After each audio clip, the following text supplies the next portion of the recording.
Alors aujourd'hui, je vous propose, toujours dans la continuité, les 6 techniques de mémorisation pour tout apprendre. Pour moi, avec ces 6 techniques, vous balayez un petit peu, tous les champs du possible de la mémorisation et aujourd'hui, nous allons voir la technique numéro 2 qui est, la mind map ou ce qu'on appelle, la carte mentale ou la carte, heuristique.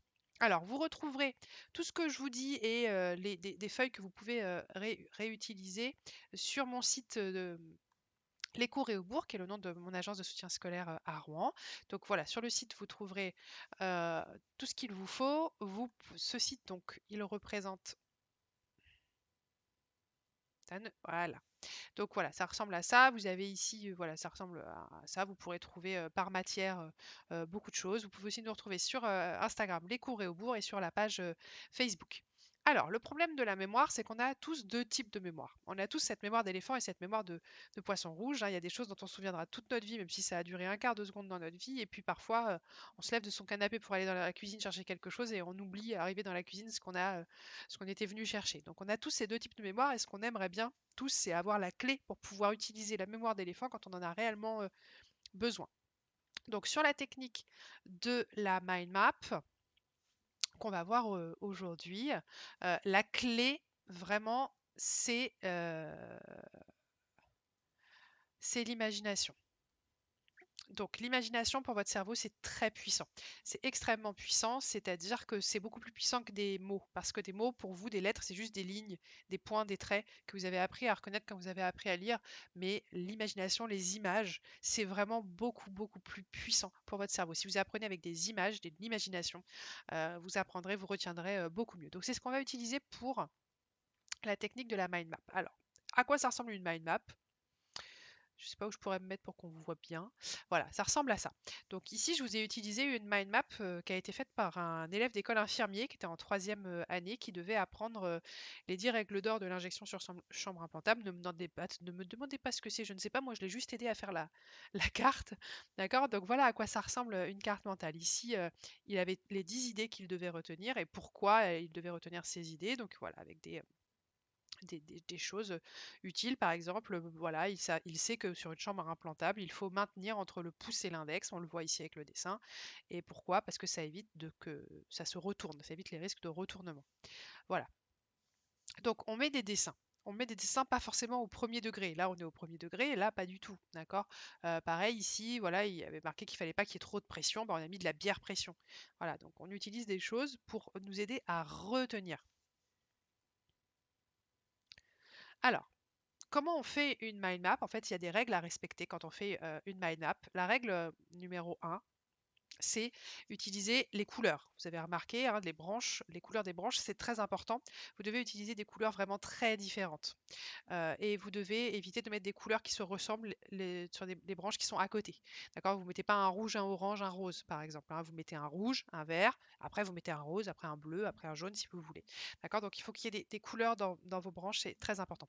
Ensuite, il faut qu'il y ait des images, des dessins, une vraie carte mentale digne de ce nom. Enfin, pour moi, en tout cas, une mind map, ça doit avoir des images et des dessins, parce que c'est ça qui fait que vous allez beaucoup mieux le retenir. Et troisième chose qui est très importante dans une mind map, vous avez remarqué, c'est la hiérarchisation. C'est-à-dire qu'on a des branches principales et puis ensuite des petites branches qui partent et parfois même d'autres petites branches qui partent. Et bien ça, il faut arriver à le matérialiser sans que ce soit complètement flou pour votre regard. Donc petit exercice, ici vous avez deux mind maps. Il y en a une qui est bonne, qui respecte bien les règles, et l'autre qui n'est pas bonne, qui est ni fait ni à faire. Donc je vous laisse réfléchir. À votre avis, laquelle est la bonne? Laquelle n'est pas bonne? Donc, je pense que si vous regardez les trois règles du jeu, vous voyez tout de suite que la bonne, c'est celle-ci, hein. C'est celle qui est à droite. Euh, Parce que sur celle-là, qu'est-ce qui ne va pas? Ben, on comprend pas. Alors déjà, il n'y a aucune image. On comprend pas il y en a une ici. Voilà. On comprend pas ce que la personne a voulu faire. On voit bien ici qu'il y a les trois premières branches.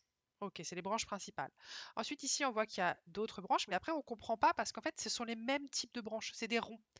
Donc, on ne voit pas qu'il y a une hiérarchisation. Donc, ça ne fonctionne pas. Alors qu'ici, on a bien 3 couleurs différentes, on comprend bien que ça, ce sont les premières branches, et ensuite on comprend bien ici que ça, ce sont les branches secondaires. Et comment on le comprend? Il y a un dégradé de couleurs. C'est-à-dire qu'on a gardé les mêmes couleurs, parce que si je change de couleur, là, pour le coup, visuellement, ça va être compliqué, mais j'ai fait un dégradé, soit plus clair, soit plus foncé. Et j'ai des images à chaque fois. C'est hyper clair. Bien, maintenant si je vous dis que cette carte mentale-là, elle a été faite par un élève de première, et que cette carte mentale-là, elle a été faite par un élève de CM2, voilà. J'ai souvent tendance à dire que le système scolaire tue l'imagination. Je crois qu'ici, on a une preuve que oui. D'accord? Les élèves de première ou de terminale, en plus, ils ont tendance à mettre énormément de choses dans leur carte mentale. Là, ça va encore, mais parfois, ils écrivent dans les bulles, mais des paragraphes entiers. Surtout pas. Ah oui, j'ai oublié ça, c'est quatrième règle.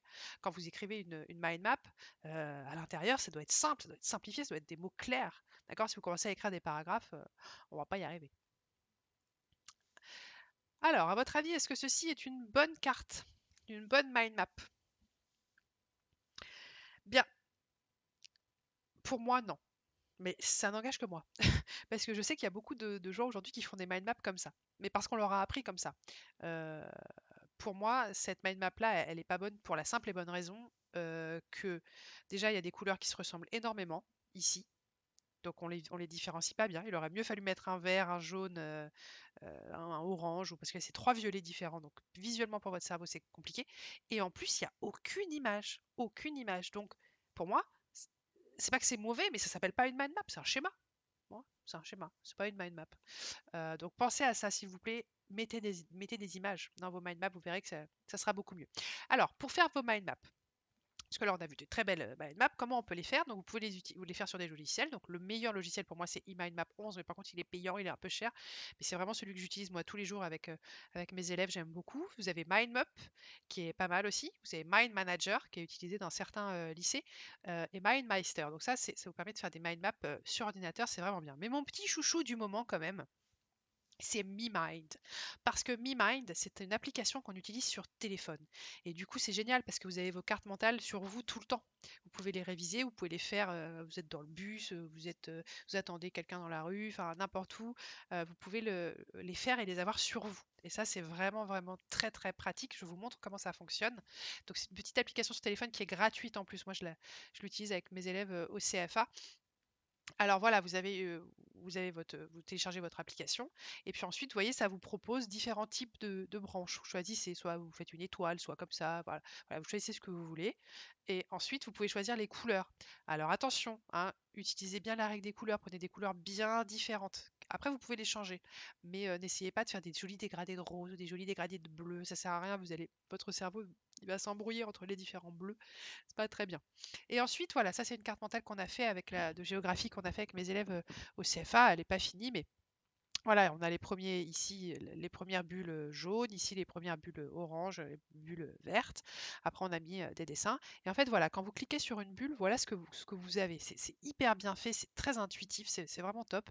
Vous pouvez mettre du texte, vous pouvez écrire, vous pouvez ajouter une image que vous allez chercher sur Internet, vous pouvez relier vos bulles comme vous voulez. Ensuite, quand vous cliquez sur une bulle, vous pouvez faire un enfant, c'est-à-dire soit une bulle qui va descendre, ou vous pouvez faire un frère, c'est-à-dire une autre bulle qui partira de la violette et qui va venir se mettre ici. Vous pouvez dupliquer, vous pouvez faire des schémas, vous pouvez changer vos couleurs, vous pouvez changer la forme, etc. etc. Enfin, c'est vraiment très très bien fait. Vous pouvez supprimer quand il y a un souci.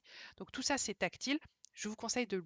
C'est comme quand vous avez un nouveau téléphone, une nouvelle application, hein, il faut un petit peu de temps, mais une fois qu'on a compris comment ça fonctionne, c'est très très bien. Ça vous permet de le faire de n'importe où et de les avoir partout avec vous pour, euh, pour réviser. Donc MeMind, mon petit chouchou du moment, il est vraiment super. Donc, quand est-ce qu'on utilise une mind map? Une mind map, ça s'utilise quand vous avez des cours à apprendre, des gros cours, des trucs qui font 15 pages, 20 pages, des cours d'histoire géo, des cours de littérature, de droit, etc. Vous faites une mind map. D'accord? Donc, ça va déjà, permet de hiérarchiser les informations, de bien comprendre comment le cours il a été fait par le prof, grand 1, grand 2, grand 3, etc. Vous mettez vos images, surtout c'est très important, vous verrez que vous apprendrez beaucoup mieux comme ça. Et vous pouvez l'utiliser aussi quand vous avez des listes à apprendre. Pour la liste, je vous avais montré qu'on pouvait faire un palais de la mémoire, mais si vous n'avez pas un ordre spécifique, vous pouvez aussi utiliser les mind maps. Moi, les mind maps, ça fait des années que je les utilise. Je les utilise pour apprendre les textes pour l'oral de français. Vous pouvez regarder ma vidéo sur l'oral de français, vous verrez, j'utilise des mind maps. Je les utilise pour apprendre les choses à dire pour l'oral d'anglais et d'espagnol. Vous savez, vous avez Au bac, vous avez des thèmes avec des choses à dire. Et ben, je fais comme ça une mind map pour me souvenir de tout ce que je dois dire. Je les utilise pour apprendre des cours, pour ficher les cours. Je les utilise moi en cours avec mes élèves quand je dois leur apprendre quels sont les 9 types de discrimination. Hop, on fait une carte mentale. Quand on doit retenir quels sont les pouvoirs du président de la République, hop, tac, tac, tac, on fait une carte mentale, on fait des dessins. Si vous êtes professeur, vous pouvez utiliser totalement une carte mentale. Vous pouvez déjà faire vos branches, vous laissez à l'intérieur du blanc et après les élèves dessinent avec vous en cours pour, euh, pour visualiser tout ça. D'accord, c'est prouvé que les élèves qui travaillent avec des mind maps ont des meilleurs résultats aux examens. On retient beaucoup mieux. Moi, j'ai fait le test avec une élève en première. On a appris la moitié de ses textes avec sa technique à elle de faire des fiches linéaires. Et la moitié de ses textes, on les a appris avec des cartes mentales. Et elle retenait beaucoup mieux ce qu'il faisait avec des cartes mentales. Il faut le tester. Testez-le. Le tester, c'est l'approuver. Vous verrez que vous retiendrez toujours beaucoup, beaucoup mieux. Voilà. Donc voilà pour cette deuxième technique de mémorisation. Il y en a 6 en tout, donc 6 petites vidéos.